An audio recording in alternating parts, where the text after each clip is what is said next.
Alec Lasley joining us from Hoosier.com. Last night, Indiana, with its last exhibition game against St. Francis. And I will say that you can't take much from it because, man, they were small. Brayton Bailey at 6'1" was tasked with guarding Race Thompson all night and did a hell of a job. What did Race end up with? 4, 5 points? I think it was 6 points. He was they. I don't know why, but they seem to focus on Race Thompson. It's like Race Thompson is not beating us. Well, that wasn't their problem. But what I am more impressed to continue to see is the play of Jalen Hood-Schifino, not because I'm surprised, but because that's what I expected. But it usually just doesn't manifest itself that quickly, that smoothly. It has.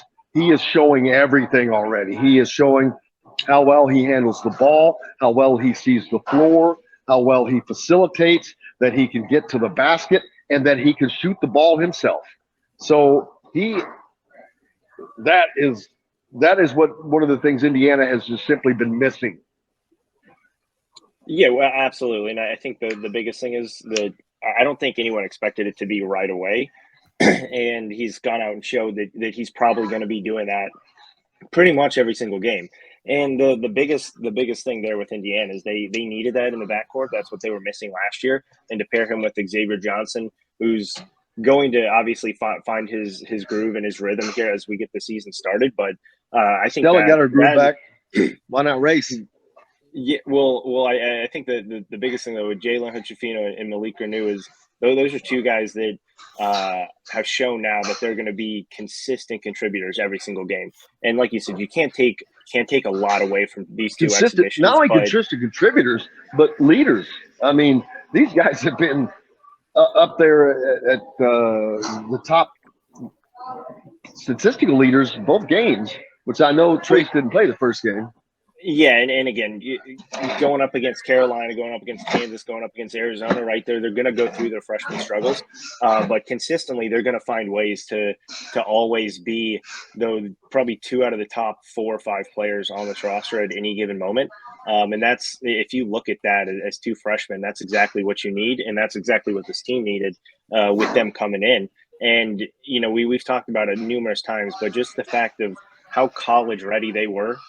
Both physically and mentally, I think has shown in these 2 exhibitions. If you don't take anything else away, I think you just see how ready they are to be contributors. And then that's the biggest takeaway that I think that I have. We knew pretty much what everyone else realistically was going to be, right? We only saw Tamar Bates last night. He didn't play in the first game, and obviously he had some good moments last night as well. Jordan Geronimo's played pretty well throughout the first 2 exhibitions, but I think that was the biggest takeaway is actually seeing Malik Renew and Jalen Hood-Schifino come in from day one, and we heard it all summer. We weren't really able to see him up until Saturday, and we saw them Saturday, and for them to follow it up with another really, really good all-around performance from both of them, I think is a really, really good telling sign for what you can expect from them each and every night going forward into the regular season here. So, if you don't take away anything else, take away these 2 freshmen. I think it's difficult to find another pair of freshmen around the country that come in this year that both physically and mentally prepared for the college game. And, some people want to talk about, the Kentuckys and the Dukes, right, and their freshmen. Physically, maybe, yes, but I think, you see it all the time with Kentucky players. They are so used to, and it's not a knock against them, right? But they're so used to playing one-on-one style of basketball. Same a lot with Duke players, but I think they do adjust a little bit better. But these guys are teammates through and through, and they're ready to contribute in any way possible. And that's, as talented freshmen, you can't ask for anything more than what they've shown so far.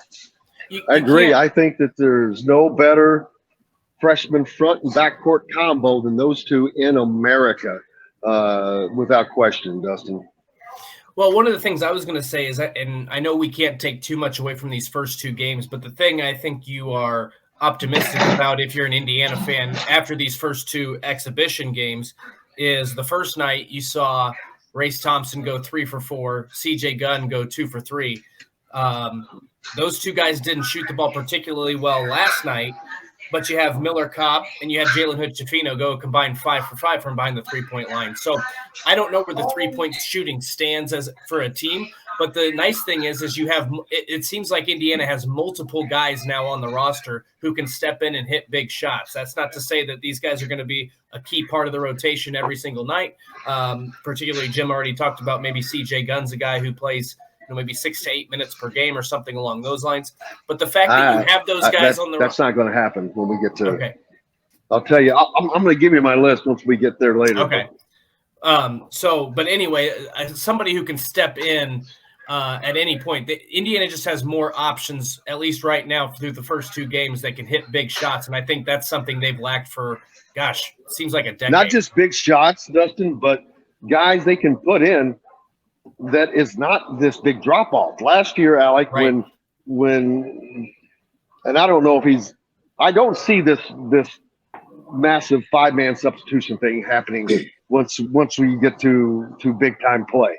Once you are playing North Carolina, Arizona in conference play, that's not going to happen. I don't think, because I don't think you can afford to put a second group in its entirety up against a team.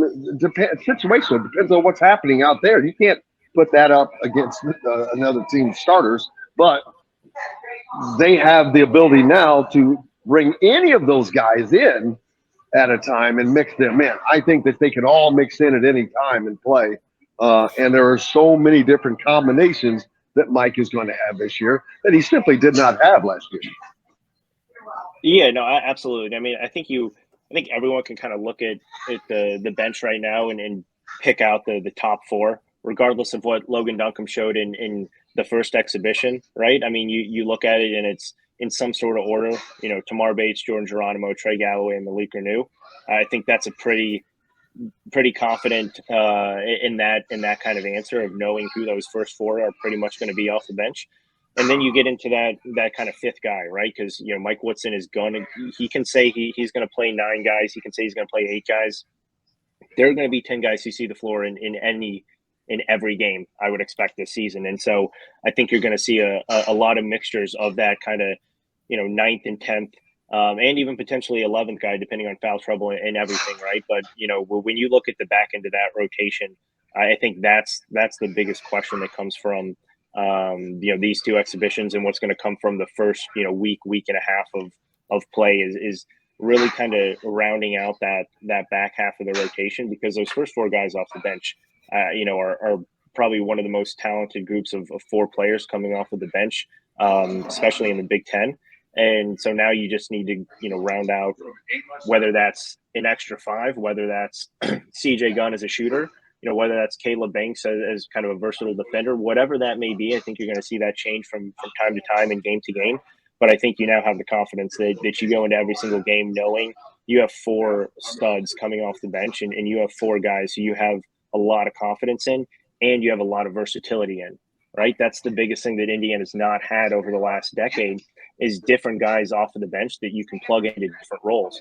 You have a scorer, right, in Tamar Bates. You have an overall kind of hybrid wing in Trey Galloway, and you have a couple versatile and much different skill set forwards in Malik Renew and Jordan Geronimo. And I don't necessarily see a weakness from that bench at this point. Now, the biggest question is what happens if, Xavier Johnson or Jalen Hood-Schifino get in foul trouble, or they're having a really off game, or one of those 2 gets hurt. You're going to have to rely a lot more on Trey Galloway as that backup ball handler, because you just don't have that third since you're playing both of those guys as starters. But at the end of the day, I think you still have enough confidence in Trey Galloway to go out there and play spot minutes as a true ball handler. I agree, and I think he's not going to hurt you when he's in that position.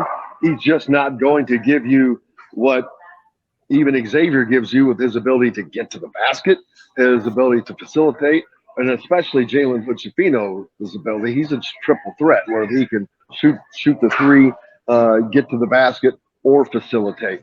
You're going to lose a little bit there, but Trey seems to play within himself. He does not try to get outside. He does not force things. So that's why I agree that he would be fine in that situation.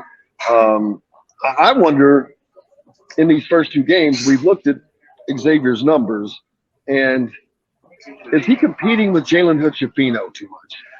I really wonder that, because he's the senior. You've got this freshman, Xavier. He obviously wants to go on to the league next year. And it was expected to be the featured guard basically for this team. And that's really no longer the case.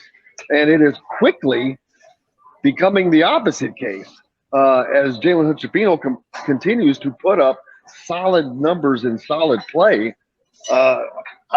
They were just going to have to, and last night Mike said he thinks X is playing too fast. I don't know, John, if you have that clip or not.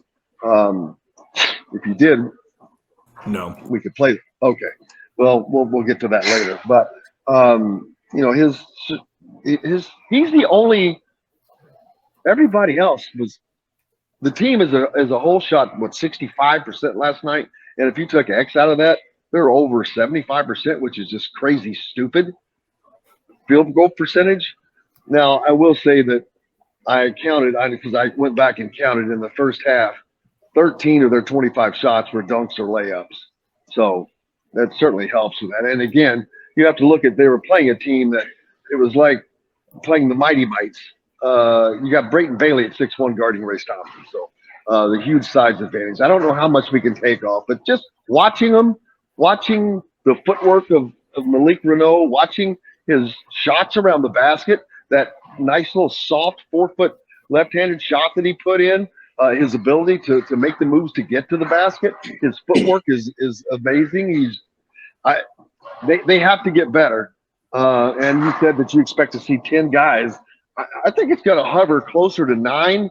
The 10th and 11th guy, they may be in there for a minute or two for some reprieve, but I think it's going to be closer to 9 guys once we get into North Carolina and Arizona and then conference play. Yeah, I mean, again, that's the.